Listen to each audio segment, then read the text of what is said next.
संतोष देशमुख हे नामदेव शास्त्री यांच्या भेटीस संतोष देशमुख यांचं संपूर्ण कुटुंब हे नामदेव शास्त्री यांच्या भेटीसाठी भगवानगडावर पोहोचलेलं आहे। त्यांच्याकडून या संदर्भातली माहिती जी आहे ती नामदेव शास्त्री यांना दिली जाते।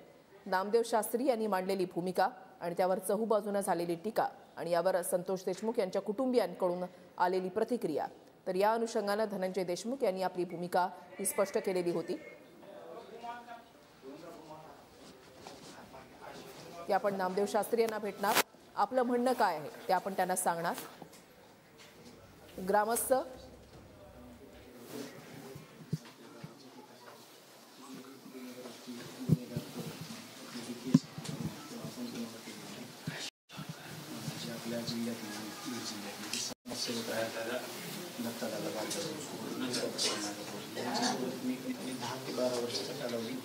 त्यांच्यासोबत आपला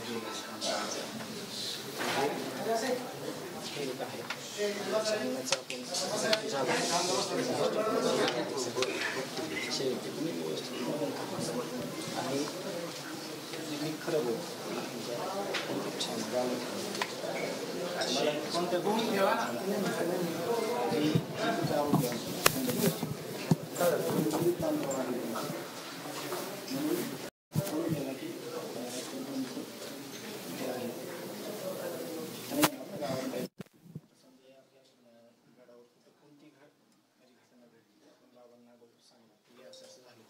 त्याच प्रकारे त्याला सांगितलं त्याला देखील मारलं आणि मग त्या दिवशी महापरिनिर्वाण दिन होता, लोक होती तिथे बऱ्यापैकी एक 5-25 असतील, मग त्यांच्या जर ह्यांच्यात हातापायी झाली साहजिक आहे बाबा। आज आम्ही आलो पहिली समाधीचं दर्शन घेतलं, आम्ही तुमच्याकडे आलो, आमच्या भावना तुमच्यापर्यंत पोहोचल्या पाहिजेत, आमची फक्त एवढा उद्देश आहे।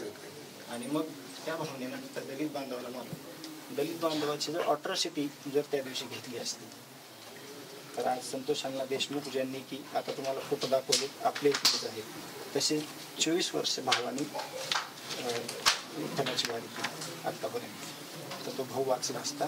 सगळ्या गोष्टी ही घटना घडल्यावर झाल्या आणि त्या सगळ्या आरोपीला PSI शिंदे साहेबांनी स्वतः फोन केला की साहेब आमचा तुमच्यावर विश्वास आहे। तिथली सगळी पोलीस यंत्रणा जी आहे त्यांना इकडचं मसाज एरियातलं कुणाला काहीच ताण नव्हता, घरच्यासारखं आम्ही त्यांच्यासोबत राहत होतो, त्यांना सहकार्य करायचो।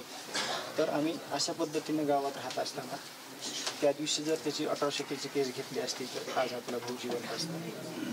शिंदे साहेबाला बोलून ते जे आरोपी आहेत त्या हाते सगळे त्या लोकांना व्यवस्थित आपण त्या गाडीत बसवलं, गावाला आपण अंगावर घेतलं, त्यांना काही तो दिलं नाही, परत पाठवलं। त्यांनी त्या गोष्टीचा राग जर करायचा असता तर आपल्याला जर म्हणले असते की तुम्ही माफी मागा, तुमचं चुकलं, आपण ते देखील केलं असतं। तर यांची पार्श्वभूमी ही आहे, एवढे गुन्हे त्यांच्यावर हे सुद्धा तुम्ही सगळे बघून घ्या हे, आणि एकीकडं आपण आहेत त्याची पावती ही आहे, हीच नाही अनेक असे आहेत। तुम्ही एकदा ग्रामपंचायतीला सुद्धा जर आले तर त्या ग्रामपंचायत इमारतीमध्ये कुठंही जागा नाही पुरस्काराचा तो फ्रेम लावायला, इतकी चांगल्या पद्धतीनं आम्ही काम केलेलं आहे।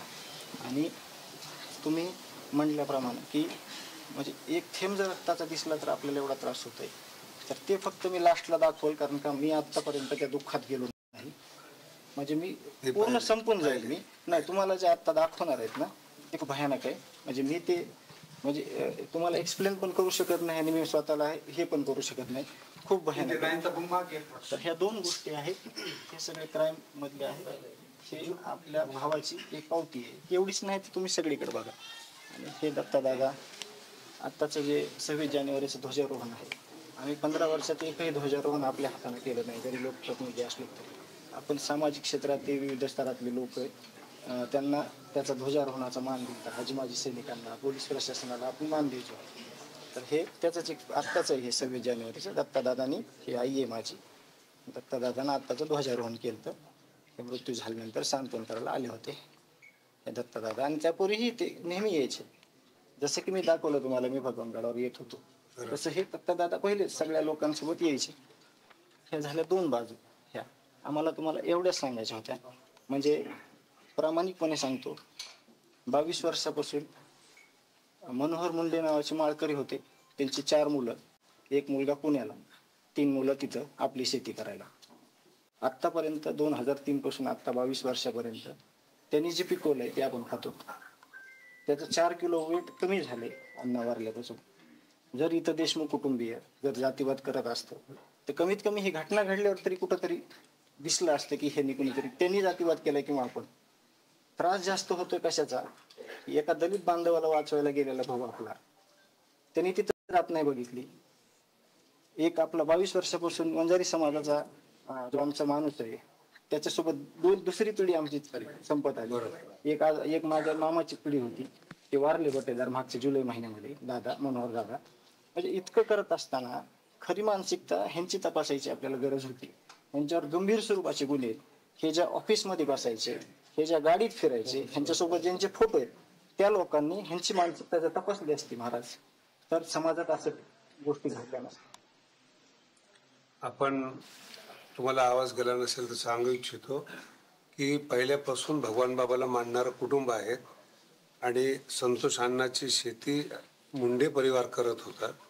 जातीय सलोखा पहिल्यापासून त्या गावामध्ये होता.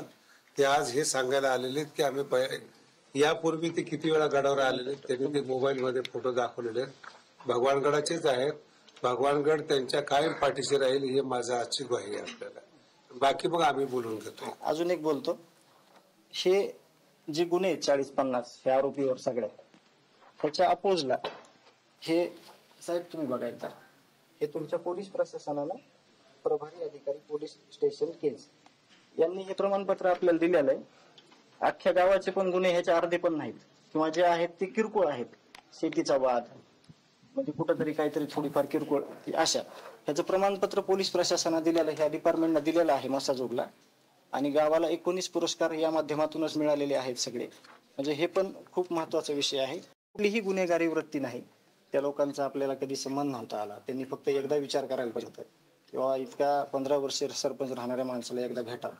आम्हाला मी ती इथं मुद्दा म्हणून काही राजकीय गोष्टी बोललो नाही. त्याचं कारण काय की हा राजकीय गोष्टी बोलायचा किंवा मला हे सुद्धा त्रास व्हायला ह्या आरोपीबद्दल सुद्धा ह्या गादीवर बोलायचा. कारण का ह्यांचं हे कागदावर आलेलं काम आहे महाराज.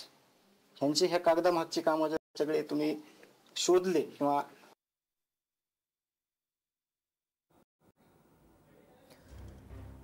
धनंजय देशमुख यांच्याकडून संपूर्ण माहिती जी आहे ती नामदेव शास्त्री यांना दिली जाते. आरोपींवर असलेले गुन्हे, घटनाक्रम नेमका काय होता, सध्याची परिस्थिती त्या ठिकाणी काय आहे, त्यावेळेला नेमकी परिस्थिती काय होती, गावाची वाटचाल आतापर्यंत कशी राहिलेली आहे याची सविस्तर माहिती धनंजय देशमुख यांच्याकडून नामदेव शास्त्री. आम्ही भगवान बाबाच्या धनंजय देशमुख यांनी आपल्यासोबत काही कागदपत्र सुद्धा आणलेली आहेत. त्या माध्यमातून नामदेव शास्त्री यांना संपूर्ण माहिती जी आहे ती दिली जाते आणि यावर नामदेव शास्त्री यांची सुद्धा प्रतिक्रिया आलेली आहे की भगवानगड तुमच्या पाठीशी उभा राहील. आरोपींची मानसिकता तपासण्याची खरी गरज होती असं धनंजय देशमुख यांनी यावेळेला नामदेव शास्त्रींना सांगितलेलं आहे. प्रामुख्यानं हे सगळ्यांना लक्षपूर्वक आहे का, ज्याला ह्या आरोपीची बाजू घ्यायची, ज्याला ह्या आरोपीची बाजू घ्यायची त्यालाच फक्त जातीवादाचा अंश यायलाय. बाकी तर आम्ही दाखवलंय. दीपक काका आमच्या जिल्ह्याचे सुपुत्र आहेत. 1000 मुलींच्या पुढे ते अनाथ मुली तिथं सांभाळ करतात. दत्ता भाऊ महंत नामदेव शास्त्रींसोबत धनंजय देशमुखांचा संवाद आणि यावेळेला वैभवी देशमुख सुद्धा आहे. संपूर्ण देशमुख कुटुंबीय यावेळेला नामदेव शास्त्री यांच्या भेटीसाठी पोहोचलेला आहे आणि नामदेव शास्त्री यांना सविस्तर माहिती जी आहे ती या ठिकाणी देण्यात आलेली आहे कागदपत्रांसहित. आणि यावेळेला नामदेव शास्त्रींनी असं म्हटलेलं आहे की त्या सुद्धा आमच्याकडे आलेल्या आहेत, पण आम्ही शहानिशा केल्याशिवाय तुम्हाला बोलणं उचित नाही.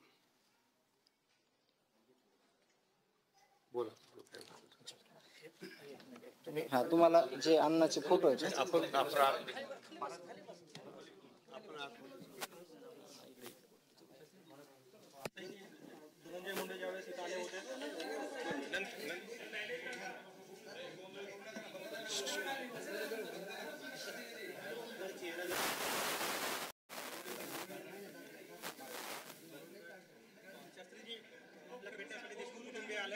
काय नेमकी तुम्हाला माहिती दिली आणि तुम्ही त्यातून जाणून घेतलं? भगवानगडाला मानणार ऐका, भगवानगडाला मानणारं कुटुंब आहे. यापूर्वी ते भगवानगडावर येत होते. त्यांचे अनेक वेळाचे फोटो त्यांनी मला दाखवले आणि जे आरोपी आहेत त्यांची पार्श्वभूमी असणारे पुरावे त्यांनी या ठिकाणी दिलेले आहेत. ते अजूनही ते सांगतायत. पण याच्यामध्ये धनंजय यांचं म्हणणं असं आहे की याला जातीवाद न देता जे कोणी आरोपीची बाजू घेणारे ते खरे जातीवादी आहेत. आम्ही अजून काही बोलायचं असेल तर अजून 2 शब्द ते बोलतील. भगवानगड हा कायमस्वरूपी संतोष देशमुखच्या आणि धनंजयच्या पाठीमागं आहेत आणि सदैव राहील. त्यांनी हे सांगितलेलं की आम्ही गडाला मांडणारे गडाचे शिष्य आहोत. अनेक वेळा गडावरून येऊन गेलेलो आहोत. फक्त आज आरोपी जे आहेत त्यांची खरी पार्श्वभूमी काय आहेत, त्यांच्यावर किती गुन्हे आहेत हे दाखवण्यासाठी त्यांनी आरोपीचं गुन्हेगाराचं प्रमाण या ठिकाणी आणलेलं आहे. आणि संतोष अण्णांनी किती चांगलं काम केलेलं आहे, त्यांच्या ग्रामपंचायतला किती पुरस्कार आहेत त्यांचं त्यांनी सर्टिफिकेट या ठिकाणी आणलेलं आहे. भगवानगड हा त्यांच्या पाठीमागं आहे. ते मूळचे बाबाचेच आहेत हे मला आज कळालेलं आहे. बाबाला म्हणणार आहेत आणि त्यांची जी जमीन आहे ते 3 पिढ्यापासून वंजारी कुटुंब करते. म्हणून जातीवाद न करता खऱ्या आरोपीला शिक्षा व्हावी हे या भगवानगडाच्या गादीवर माझं सांगणं आहे. याच्या अतिरिक्त जे काही आहे आम्ही बसून बोलू आणि त्यांना 2 घास खाऊ घालू, भगवान बाबाचा प्रसाद खाऊ घालू, की जेणेकरून त्यांच्या आत्म्याला शांती मिळेल, मुलीला शांती मिळेल. तोपर्यंत आपण सगळ्यांनी लांब राहावं एवढंच माझं म्हणणं आहे. जर काही विचारायचं असेल तर धनंजय या ठिकाणी आहेत, त्यांना बोलू द्या. मला महत्वाचं एक करायचं आहे, म्हणजे मला बोलायचं आहे. शांत राहा. आता या आपल्या लढ्यामध्ये म्हणजे हा न्यायाचा लढा आहे. अतिशय क्रूररित्या ही हत्या झालेली आहे. याच्यात बाबा प्रत्येक क्षेत्रातला माणूस आपल्याला, जसं की तुम्ही आता संप्रदायाचं तुम्ही सांगितलं तसंच राजकीय आहेत या न्यायाच्या भूमिकेत, सामाजिक आहेत, संप्रदायातले आहेत. तर ते जर कुठं न्यायाच्या भूमिकेत असले आणि त्यांना जर कुणी जातीवादी म्हणत असेल तर तो एक विषय चांगला गांभीर्यानं लक्षात घ्या. पहिल्या दिवसापासून आत्तापर्यंत विविध लोकप्रतिनिधी आहेत, जिल्ह्यातलेच नव्हे तर जिल्ह्याच्या बाहेरचे, अख्ख्या महाराष्ट्रातले सगळे लोकप्रतिनिधी, तुमची पोलीस यंत्रणा सगळी या न्यायाच्या भूमिकेत आहे आणि न्याय मागत आहे. तर त्याच्यामध्ये त्या लोकप्रतिनिधीला जर जातीवादी म्हणण्यात आलं तर मग न्यायाच्या दिशेने येणारे ते लोक परत येतील का न्यायाच्या भूमिकेत? नाहीत येणार. तर ती सुद्धा गांभीर्यानं दखल घेणं गरजेचं आहे.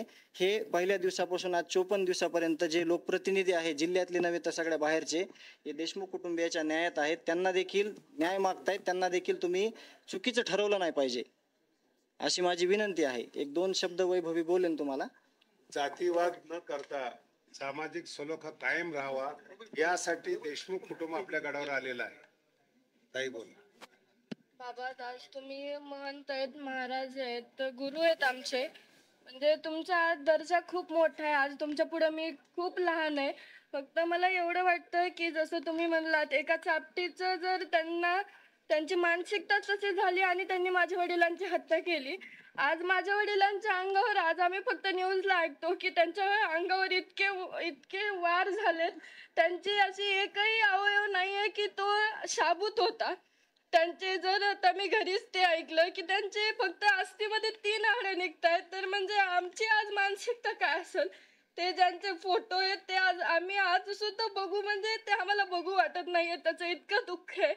फक्त म्हणजे मला एवढं वाटतं की जे तुम्ही आमचे जे विचार होते किंवा माझ्या वडिलांची हत्या कशी झाली, त्याच्या मागचं कारण काय, ती घटना कशी, जशी मगाशी तुम्हाला चाचाने सांगितली, तेवढंच तुम्ही आमचं म्हणजे एकदा ऐकून घेतलं पाहिजे होतं आणि नंतर तुमचं जे वक्तव्य ते करायचं. काहीही बोललेलं नाही, मी तुमच्या पाठीमागे आहे. हा जो समाजातला प्रकार आहे हे वाईट लोकांनी केलेले काम आहेत. तुम्ही जर भगवानगडाचे शिष्य आहात, तुम्ही तुमच्या बाजूने आहेत. मासा जो केस तालुका हा बाबाला मांडणार आहेत, अनेक वेळा दौरे झालेले आहेत. म्हणून कदाचित माझ्या बोलण्याचा गैरसमज झाला असेल. तुम्ही मला गुन्हेगाराचं जे काही गुन्हे दाखवलेले ते आणून दिलेले आहेत. मी गुन्हेगाराच्या पाठीमागं नाही, फक्त इतर लोकांनी त्याचा अर्थ चुकीचा केलेला आहे. बाबा, मला पण तेच वाटतं की जे ही वृत्ती आहे जी गुन्हेगारीची आहे, त्याच्यामुळे आज माझ्या वडिलांची हत्या झाली आहे. फक्त ती जी वृत्ती आहे ती आपल्याला बाजूला काढायची आहे. आणि आमचं म्हणणं हे की आरोपींचं ज्यांना समर्थन करायचं त्यांनी निश्चित करा. आम्ही त्यांच्या बाबत काही बोलत नाहीयेत, पण याच्यामध्ये कुठं जातीवाद आणतायत आणि ज्यांना आरोपीची पाठराखण करायची तेच जातीवाद काढतायत. माझ्या वडिलांनी, जसं मला समजतंय तसं माझ्या वडिलांनी कोणतं जातीवाद केला नाहीये.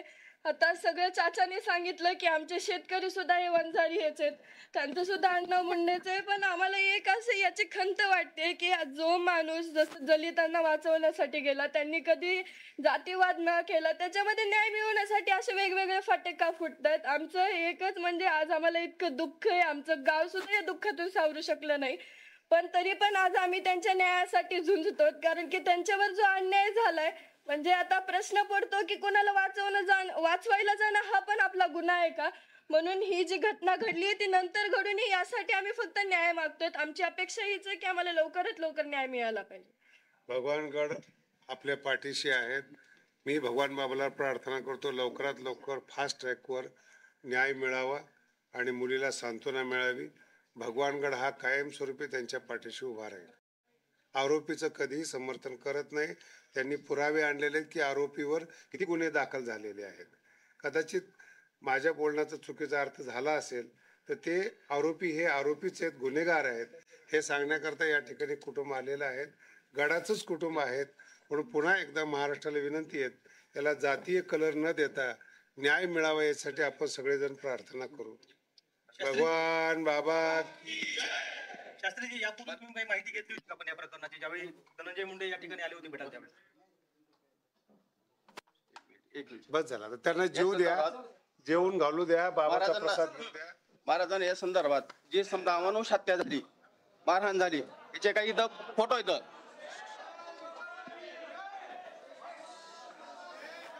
याच्यावरून फक्त एक तुम्ही लक्षात घ्या, ही फोटो बघितल्याच्या नंतर तुमची नाही ह्यांना दाखवत नाही, मीडियाला दाखवत हे तुमच्याकडे सुपूर्द करतो, तुम्हीच पाहून घ्या फक्त. हे आम्ही कुणाकडेही देणार नाही.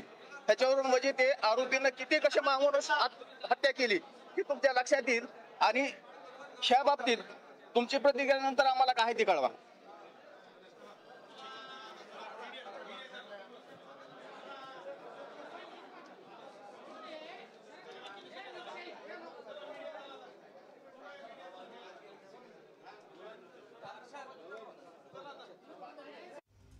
कुटुंबीय, गावकरी आणि शिष्टमंडळानं नामदेव शास्त्री यांची भेट घेतली. आम्ही आरोपींचं कधीही समर्थन केलं नाही असं नामदेव शास्त्रींनी या ठिकाणी म्हटलेलं आहे आणि आपल्या बोलण्याचा गैरसमज झालेला आहे. आरोपींचं समर्थन आपण केलेलं नाही असं नामदेव शास्त्री यांनी या ठिकाणी देशमुख कुटुंबियांना सांगितलेलं आहे. वैभवी देशमुखनं उद्विग्न सवाल या ठिकाणी केला की न्याय मिळवण्यासाठी इतके फाटे का फुटताय, असा उद्विग्न सवाल तिच्याकडून करण्यात आलेला आहे.